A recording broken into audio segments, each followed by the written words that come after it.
Hi everyone, welcome back to my channel. आज हम discuss करेंगे द इंडियन पीनल कोड 1860 यानी कि भारतीय दंड संहिता 1860 में चैप्टर नंबर 4 जो कि है जनरल एक्सेप्शंस, सेक्शन 81 से 86 हम इस वीडियो में कवर करने वाले हैं।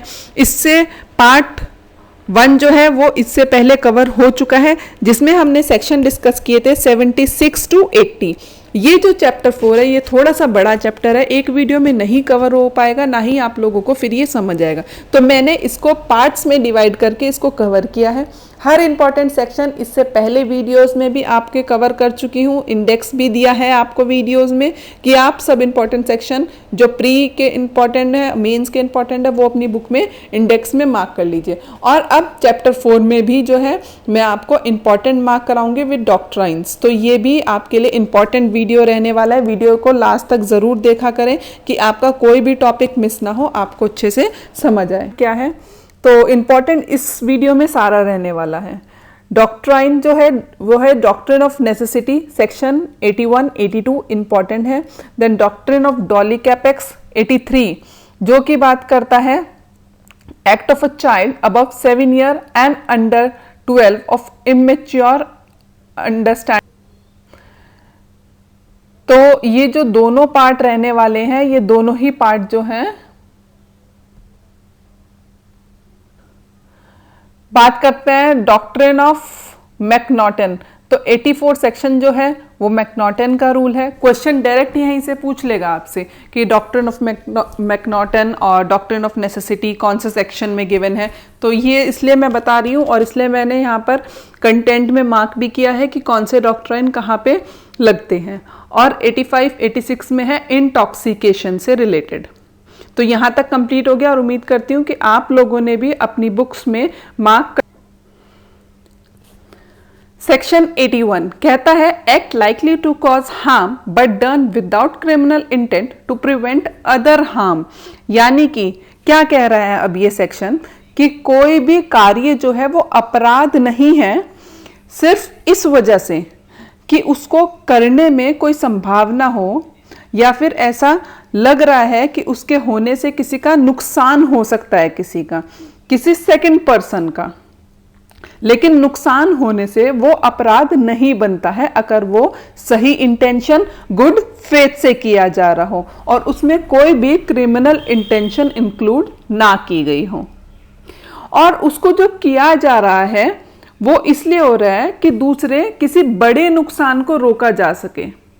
अब वो जो नुकसान है चाहे वो प्रॉपर्टी का हो, किसी पर्सन का हो, लेकिन अगर कोई ऐसा काम हम करते हैं कि उसके अंदर संभावना है कि किसी को नुकसान होने की, लेकिन किसी बड़े नुकसान को बचाते हुए हम ये नुकसान करते हैं, तो कह रहा है कि वो अपराध नहीं है। अब इसको रीड कर लेते हैं। क्या कहते हैं कि nothing is an offence merely by reason of being its done with criminal knowledge. यानी कि अगर क्रिमिनल नॉलेज से नहीं किया गया है एक्ट, तो क्या होगा, वो एक्ट जो है ऑफेंस नहीं होगा।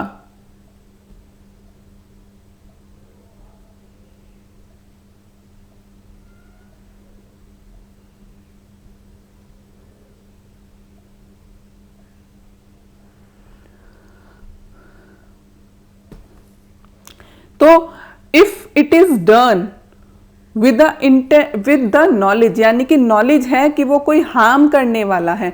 If it be done without any criminal intention, कोई भी आपकी क्रिमिनल इंटेंशन जो है वो आपराधिक आशय जो है वो आपका इंक्लूड नहीं है इसमें। एंड इन गुड फेथ, और गुड फेथ से कर रहे हैं अवॉइड करने के लिए कोई दूसरा हार्म, चाहे वो किसी पर्सन है। एक्सप्लेनेशन क्या कहता है, it is a question of fact in such a case whether the harm to be prevented or avoided was of such a nature and so imminent as to justify or excuse the risk of doing the act with the knowledge that it is likely to cause harm। तो क्या कह रहा है इसका explanation कि आपने जो वहां पर ऑफेंस कह रही हूं, आपका जो वहां पर एक्ट कमिट हुआ है वो क्या कह रहा है कि ऑफेंस नहीं है। अगर आपने किसी बड़े हार्म को बचाने के लिए कोई छोटा हार्म कर दिया तो वो ऑफेंस नहीं है, लेकिन उसका नेचर देखा जाएगा। ये इसका एक्सप्लेनेशन कहता है कि जो आपकी नेसेसिटी थी, डॉक्ट्रिन ऑफ नेसेसिटी की बात की है हमने, तो आपकी क्या नेसेसिटी थी कि आपने वो नुकसान कर दिया है, ये वहां पे देखा जाएगा। सेक्शन 81 को हम समझते हैं एक इलिस्ट्रेशन के साथ। ये इलिस्ट्रेशन आपके सेक्शन 81 के साथ गिवन है। क्या कहता है कि ए जो एक पर्सन है वो एक स्टीम वेसल का कैप्टन है और वो चलते चलते कुछ टाइम बाद देखता है कि वो इस कंडीशन में है कि वो अपनी शिप की जो पोजीशन है वो चेंज नहीं कर पा रहा है। वो इस पोजीशन में पहुंच गया, वो उसको स्टॉप नहीं कर पा रहा है अपने वेसल को। अब अगर स्टॉप ना हुआ वेसल तो सामने जो है वो बोट बी आ रही है और बोट बी में 20 से 30 लोग ट्रैवल कर रहे हैं। अब वो नहीं चाहता कि वो लोगों को मारे, वो उससे टक्कर हो और वो लोग मर जाए। अब वो बचाने के लिए बहुत कोशिश कर रहा है और वो अपनी जो वेसल है उसको टर्न करता है। अब जैसे ही टर्न करता है सामने से आ गई सी बोट और सी बोट में 2 पैसेंजर्स जो हैं वो बोट कर रहे थे, ट्रैवल कर रहे थे, लेकिन उसको बी बोट बचाने के चक्कर में वो सी बोट से टकरा जाता है और सी में ट्रैवल कर रहे दोनों पैसेंजर मर जाते हैं। अब यहाँ पर ए ने क्या किया, एक बड़े हार्म को बचाने के लिए उससे एक छोटा हार्म हो गया है, छोटा नुकसान हो गया है। अब 20 से 30 लोगों की जान जाने से अच्छा थी उसने थोड़ा सोचा और टर्न करा जहाँ पे वो सी से टकरा गया और 2 लोगों की मौत हुई। तो यहाँ पे ए जो कैप्टन है वेसल का, उसने कोई भी ऑफेंस नहीं कमिट किया। यही कह रहा है सेक्शन 81, कह रहा है कि आपकी जो नेसेसिटी है, यहाँ पे उसकी नेसेसिटी क्या थी कि उसे 20 से 30 पैसेंजर्स को बचाना था, ज़्यादा जान जा रही थी। जहाँ पे अब जान चली गई सिर्फ 2 लोगों की, तो नेसेसिटी थी उसको बचाना था सब लोगों को, इसलिए उसने सी की साइड जैसे ही टर्न किया वो उससे टकरा गया और वहाँ पे मर जाते हैं। तो सेक्शन 81 कह रहा है कि आपकी नेसेसिटी देखी जाएगी कि वो किस तरह की है, आपको क्या ज़रूरत पड़ी कि जो आपसे ये एक्ट कमिट हुआ है। आप नेसेसिटी देखने के बाद ही आपको जो है प्रोटेक्शन मिलेगी सेक्शन 81 की। ये कह रहा है इसका इलिस्ट्रेशन। तो सेक्शन 81 को समझने के लिए ये बहुत ही अच्छा इलिस्ट्रेशन है। आप इसको रीड करिए एक बार, इस इलिस्ट्रेशन को, आपको समझ आएगा। A the captain of the steam vessel suddenly and without any fault और in negligency on his part find himself in such a position that before he can stop his vessel he must inevitably run down boat B with 20 to 30 passenger on board unless he change the course of his vessel, and that by changing his course he must incur risk of running down the boat C with only 2 passenger on board, which he may possibly clear. Here if A alters which his course without any intention to run down the boat C in his good faith for the purpose of avoiding the danger of passenger in boat B, good faith है उसका, वो B passengers को जो था boat में उनको बचाना चाह रहा था, तो he is not guilty for offense though he may run down the boat C by doing the act which he knows likely to cause that effect। उसको पता था कि भाई ऐसा करेगा तो सी वाले मर जाएंगे, लेकिन वो गुड फेथ था, वो बी वालों को बचाना चाह रहा था। If it be found as a matter of fact that the danger which he intended to avoid was such as to excuse him is incurring the risk running down D C. तो उम्मीद करती हूँ यहाँ ये आपको बहुत अच्छे से समझ। अब इसको जो है हम केस देखते हैं। इसमें जो है बहुत अच्छे केस हैं। आर वर्सेस डेडली स्टीफन 1884 का ये जो केस है, इसको आप अगर गूगल पे भी सर्च करेंगे तो आपको ये मिलेगा। ये बहुत ही अच्छा, बहुत लीडिंग केस था और उस टाइम का। तो ये बताता है डॉक्ट्रिन ऑफ सेल्फ प्रिजर्वेशन, यानी कि अपने आप को जो बचाने के लिए उन्होंने क्या किया था कि एक शिप पर 4 लोग ट्रेवल कर रहे थे। First Brooks, second Dudley, third Stephen और एक छोटा लड़का था पीटर। 4 अडल्ट थे, एक लड़का था पीटर, सबसे कम उम्र का लड़का था उन लोगों में। तो वो लोग शिप से जब ट्रैवल कर रहे थे तो वो अपना रास्ता भटक जाते हैं और रास्ता भटकते भटकते उन्हें कई दिन हो जाते हैं और उनके पास जो भी राशन पानी होता है वो सब एंड हो जाता है, खत्म हो जाता है। और अब उनके पास प्रॉब्लम आ गई है खाने की कि अब वो खाने के लिए क्या करें। तो जो पीटर लड़का होता है वो बीमार पड़ जाता है और वो इतना बीमार हो जाता है कि उसके बचने की कोई भी संभावना नहीं होती है। अब जब उसके बचने की कोई भी संभावना नहीं रही तो जो डेडली होता है वो थोड़ा खुराफात दिमाग का होता है, और वो क्या कहता है ब्रुक्स को जाके कि हम एक काम करते हैं, अब हमारे पास कुछ खाने को तो बचा नहीं और पीटर की हालात जो हैं वो पहले ही मरने वाले हैं, तो क्यों ना हम उसको मार के खा लेते हैं। तो ब्रुक्स क्या है, डेडली की बात से बिल्कुल अग्री नहीं होता और मना कर देता है।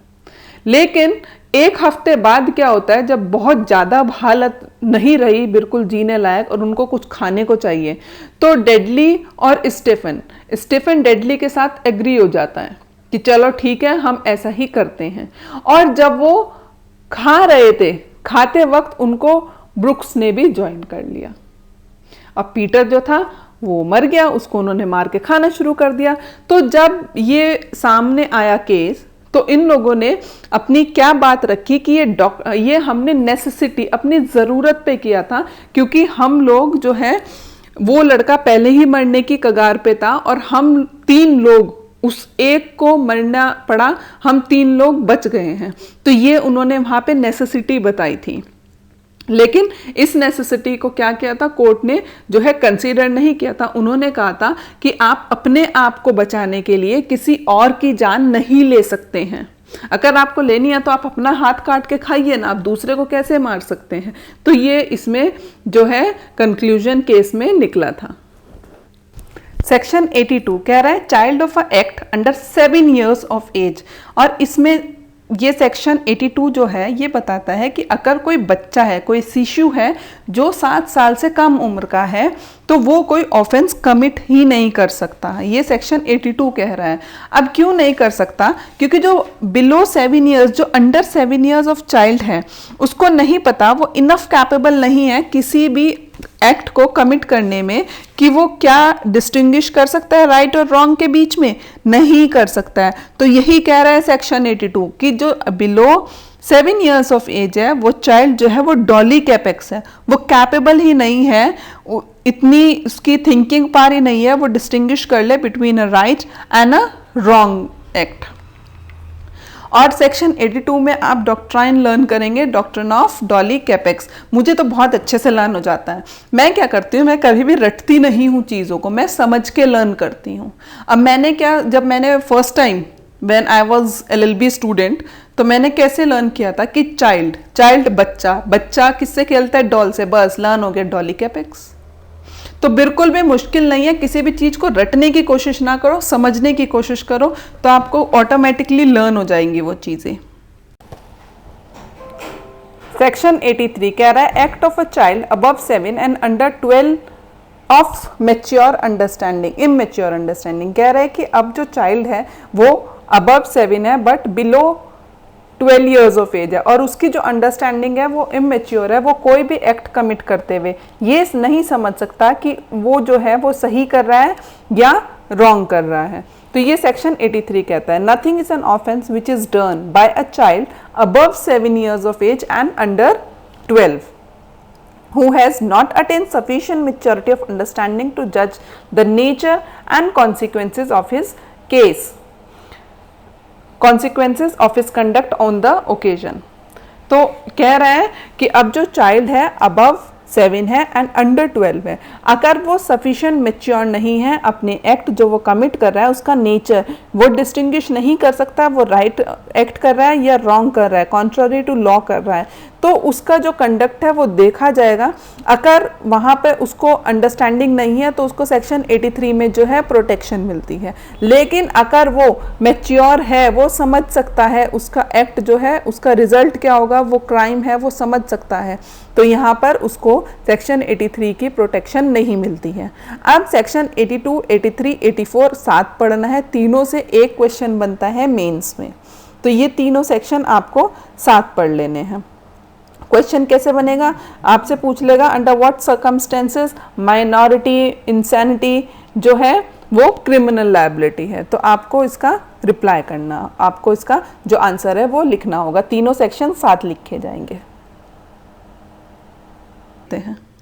अब समझ लेते हैं, इस चार्ट से आपको समझ आएगा कि जो चाइल्ड है उसको किस तरह से आपको डिस्टिंग्विश करना है। अब चाइल्ड की बात कर रहे हैं। फर्स्ट है अंडर 7, अगर 7 साल से छोटा है तो लाइबल नहीं है। अगर 7 साल से ऊपर है तो 12 से ऊपर है तो लाइबल है। 12 साल से ऊपर का जो बच्चा है उसकी कैपेबिलिटी, मैच्योरिटी इतनी होती है कि वो किसी भी एक्ट को जज कर सकता है कि दैट इज राइट और दैट इज रॉन्ग, तो वो वहां पे लाइबल हो जाता है। और बात कर रहे हैं बिटवीन, यानी कि अब 7 और 12 साल के बीच का बच्चा है। फर्स्ट कह रहा है कि अगर वो मैच्योर इंटेलिजेंसी का है, यानी कि वो समझ सकता है कि क्या सही है और क्या गलत है, कौन सा एक्ट कर रहा है वो जो गलत है, तो वो लायबल है, वो जिम्मेदार है, उसने ऑफेंस कमिट किया है, उसको बिल्कुल भी यहाँ पे डिफेंस नहीं मिलेगा 83 सेक्शन का। और दूसरा कह रहा है कि अगर वो इमेच्योर है तो उसको वो नॉट लायबल है, उसको समझ ही नहीं आया कि उसने जो एक्ट किया है वो उसने कोई ऑफेंस कमिट कर दिया है। अब समझते हैं इसको इसके केस लॉ से। उल्ला महापात्र वर्सेस किंग 1950, बहुत अच्छा केस था। आपको जितने भी यहाँ पे मैं केस लॉज बताऊंगी सब अपनी बुक में लिखने हैं, सब इंपॉर्टेंट सेक्शन अपनी बेयर एक्ट में मार्क करने हैं और सभी डॉक्ट्राइन्स भी अपनी बुक में लिखने हैं। मैं जब पढ़ती थी मैं भी ऐसे ही लिखती थी, इसलिए मुझे चीज़ें कॉन्सेप्ट बिल्कुल क्लियर है और आपको भी 100% क्लियर होंगे और पता रहेगा। चाहे तो अपने इंडेक्स में लिख लीजिए और चाहे अपने सेक्शंस के साथ आप लिख लीजिए। तो उल्ला महापात्र वर्सेस किंग 1950 के केस में क्या हुआ था कि एक लड़की जो होती है वो गर्दन काट के अपने ही हस्बैंड की गर्दन काट देती है, और गर्दन काटने के बाद अब वो छोटी है, कितनी एज की बात कर रहे हैं हम, अंडर 12 एंड अबव 7। अब पहले तो ऐसा होता था ना, जो छोटे बच्चे होते थे उसी टाइम में उनके बचपन में शादी हो जाती थी। तो उसने क्या करा कि वो अपने पति की गर्दन काट के वो भाग गई उसका सिर लेके, और पहले तो पूरे गांव में घूमी और उसके बाद वो जाकर जो है वो जहाँ पे वो रखते हैं उपले रखते हैं उसको मतलब लैंग्वेज में बटोड़ा बोलते हैं, आई डोंट नो आप लोग क्या बोलते हो, तो उसके अंदर वो है उसको छुप जाती है जाके, और वो आदमी का उसके हस्बैंड का सिर जो है उसके हाथ में है। अब जब उसको ढूंढा जाता है तो वो कहाँ से मिलती है, बटोड़े के पास अंदर से।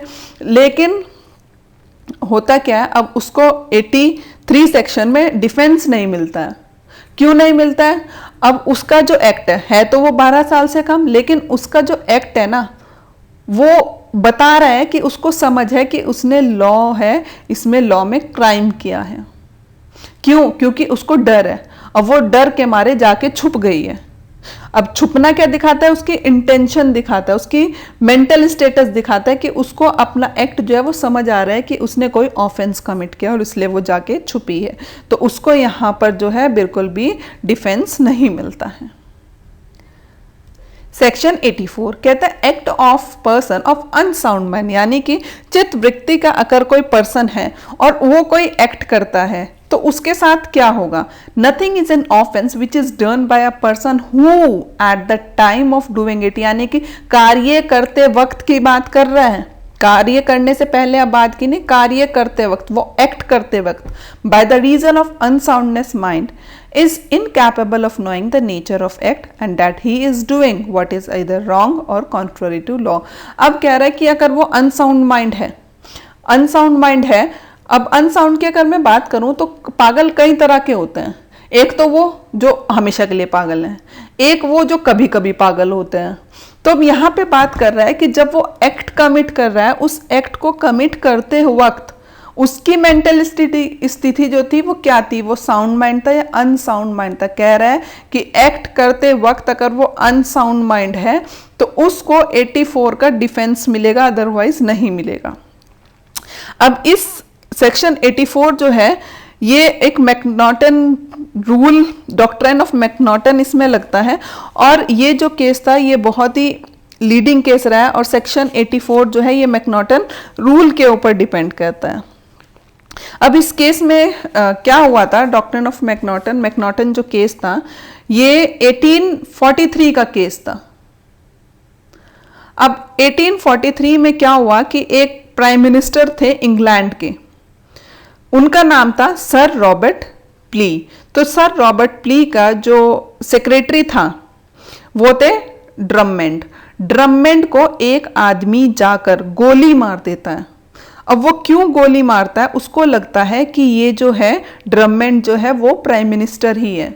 वो पहचान नहीं पाता और गलती से जो गोली लगती है वो ड्रममेंड को लग जाता है। अब वो पागल इंसान है, लेकिन क्या होता है, जो ड्रममेंड था वो गोली लगते ही मर जाता है। अब यहां पर जिसने गोली मारी उसने कहा कि मैं तो क्या हूं, अनसाउंड माइंड हूं, मेरी सोचने की शक्ति नहीं है कि मैं क्या गलत कर रहा हूं क्या सही। तो फिर इस केस को इतनी उलझने रही, तो बाद में जाके इसमें एक डिसाइड किया गया कि 84 सेक्शन जो है उसमें किस तरह से रूल बनाया जाए कि जो पर्सन है उसकी अनसाउंड माइंड को पता लगा सके। तो इसमें क्या कहा था कि every person is presume to be sane और have sufficient degree of understanding and reason so that to know the nature of his act contrary to provide. और कहा गया था कि जिस वक्त वो एक्ट कर रहा है, अगर वो nature of degree of understanding जो है वो सफिशिएंट है उसके समझने के लिए, तो वो उस वक्त उसको अनसाउंड कंसीडर नहीं किया जाएगा।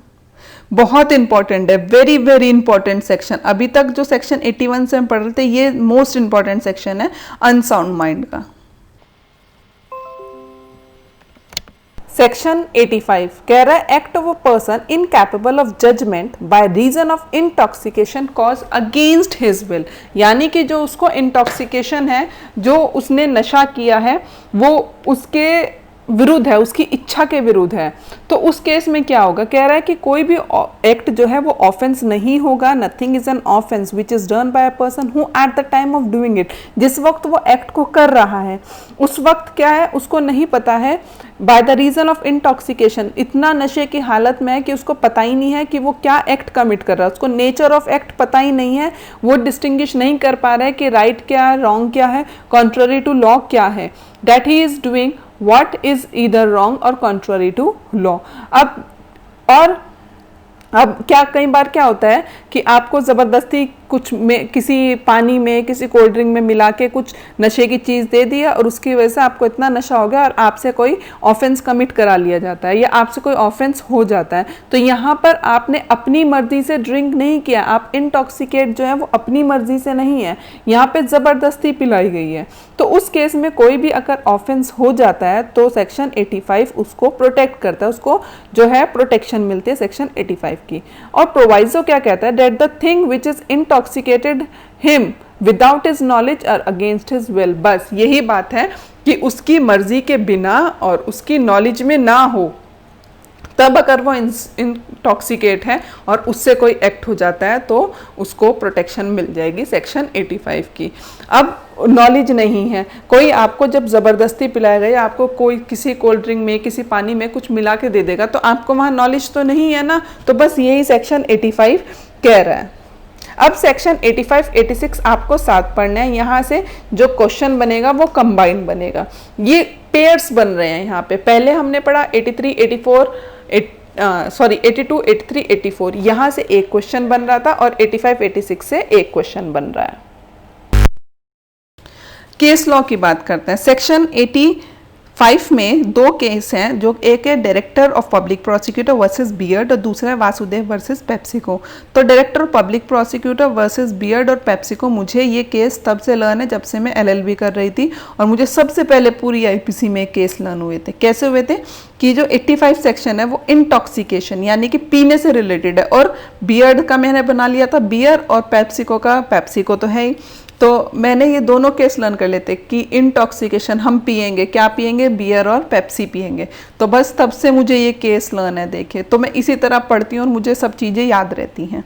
तो फर्स्ट केस की बात करें, इस केस में क्या हुआ, director of public prosecutor versus beard के केस में एक लड़की, उसके फादर उसको भेजते हैं कुछ हाउस होल्ड थिंग लेने के लिए, कुछ डोमेस्टिक पर्पस के लिए वो कुछ सामान लेने जाती है और वहाँ पर जो वॉचमैन था बियर्ड, वो उस लड़की को पकड़ लेता है और उसके मुंह को दबाता है, इवन जोर से प्रेस करता है उसको रेप करने के लिए, और वो मर जाती है सफोकेशन की वजह से। अब बाद में जब एविडेंसेस दी गई तो बियर्ड ने एविडेंस दी कि वो ड्रंक था और उसको अपने एक्ट का नहीं पता था, लेकिन हाउस ऑफ लॉर्ड ने क्या जजमेंट दिया कि बियर्ड गिल्टी है मर्डर के लिए। क्योंकि यहाँ पे उसको ज़बरदस्ती नहीं पिलाई गई, यहाँ पे वो उसने पी थी, वो नशे की हालत में था, उसे पता था कि वो गलत कर रहा है, तो यहाँ पर सेक्शन 85 का डिफेंस उसे नहीं मिलता है। और दूसरा केस है Vasudev versus PepsiCo. Vasudev versus PepsiCo के केस में क्या होता है कि एक मिलिट्री जमादार होते हैं, वो अपने एक बॉय के साथ, जो कि आप एम एक बॉय था जो कि कितनी है, जो कि उसकी 15 से 16 साल उम्र होगी, उसके साथ वो एक वेडिंग में जाते हैं और वेडिंग में वो ब्राइड के घर में जाते हैं लंच करने के लिए। अब जो एपिलेट था उसने एम से कहा कि थोड़ा साइड हो जाओ, मुझे इस सीट पे बैठना है, लेकिन एम वहाँ से नहीं हिला और एपिलेट ने क्या किया, उसको गोली निकाली और शूट कर दिया और वहाँ पर ही वो इंजर्ड हो गया। और बाकी मेंबर्स जो थे उनके साथ मिलकर उसके बाद जो एपिलेट था उसने ड्रिंक किया और वहाँ पर जब कोर्ट में मैटर गया और कोर्ट में जाने के बाद वासुदेव ने अपनी साइड से क्या प्ली रखी कि वो जो है ड्रंक था, उससे ऑफेंस गलती से हो गया, उसको नहीं पता था कि वो कोई ऑफेंस कमिट कर रहा है। लेकिन जब बाकी लोगों से पता किया गया तो पता लगा कि वो बहुत ही मतलब अच्छा इंसान था, लेकिन वहाँ पर उसको अपने एक्ट का जो था पता था कि वो गलत कर रहा है, वो ऑफेंसेबल है, और वैसे भी वो एक मिलिट्री पर्सन था, तो वो ये नहीं कह सकता कि वो जो है ज़बरदस्ती ड्रंक था, उसको नहीं पता था, तो यहाँ पे उसको सेक्शन 85 का डिफेंस नहीं मिलता है। सेक्शन 86 की अगर बात करें तो 85 में हमने पढ़ा था उस पर्सन के बारे में जो विदाउट विल, अपनी मर्जी के बिना उसको ज़बरदस्ती पिलाई जा रही थी और फिर उससे कोई ऑफेंस कमिट कराया जा रहा था। और 86 में हम बात करें जहाँ पर वो अपनी मर्जी से पी रहा है और उसको नॉलेज है जो एक्ट कमिट कर रहा है उसके बारे में, तो दोनों में यही डिफरेंस है। In case where an act done is not an offense unless done with a particular knowledge or intent, a person who does the act in a state of intoxication shall be liable to be dealt with as if he had the same knowledge as he would have had if he had been intoxicated, unless the thing which intoxicated him was administered to him without his knowledge or against his will। कह रहा है कि 86 में अगर वो अपनी मर्जी से पी रहा है और उसको पता है कि क्या ऑफेंस वो कमिट कर रहा है तो वो पनिशेबल होगा, लेकिन 85 कह रहा है कि अगर अगेंस्ट द विल है और उसको नहीं नॉलेज है अपने ऑफेंस की तो फिर उसको जो है वहाँ पर 85 सेक्शन में डिफेंस मिलता है। तो ये पार्ट बी हमने आज यहाँ पे कवर किया। अब अगर आपकी कोई भी क्वेरी हो तो आप मुझे कमेंट सेक्शन में ज़रूर शेयर कर सकते हैं, और इस सब को पढ़ने के बाद आप रिवाइज करिए। रिवाइज करने में अगर आपको कोई भी प्रॉब्लम आती है, कोई क्वेरी हो, कोई क्वेश्चन हो, तो आप मुझे कमेंट सेक्शन में शेयर कर देना। बिल्कुल मैं आपके हर कमेंट का रिप्लाई करने की कोशिश करूँ। अब अगर वीडियो अच्छा लगा हो तो वीडियो को लाइक ज़रूर कर दीजिए और अपने फ्रेंड्स के साथ शेयर कर दीजिए, जिससे कि वो लोग भी इसको समझ सके, उनका भी कॉन्सेप्ट क्लियर हो। और चैनल को सब्सक्राइब कर लीजिए कि हर आने वाले वीडियो का नोटिफिकेशन आप तक पहुंचता रहे। ये एक सीरीज़ है जो CRPC में हम कंप्लीट कर चुके हैं कुछ चैप्टर्स, और IPC अब कंटिन्यू कर रहे हैं, तो हर वीडियो का नोटिफिकेशन आप तक पहुँचता रहे, कोई भी वीडियो मिस ना हो, तो उसके लिए सब्सक्रिप्शन इंपॉर्टेंट है। Thank you.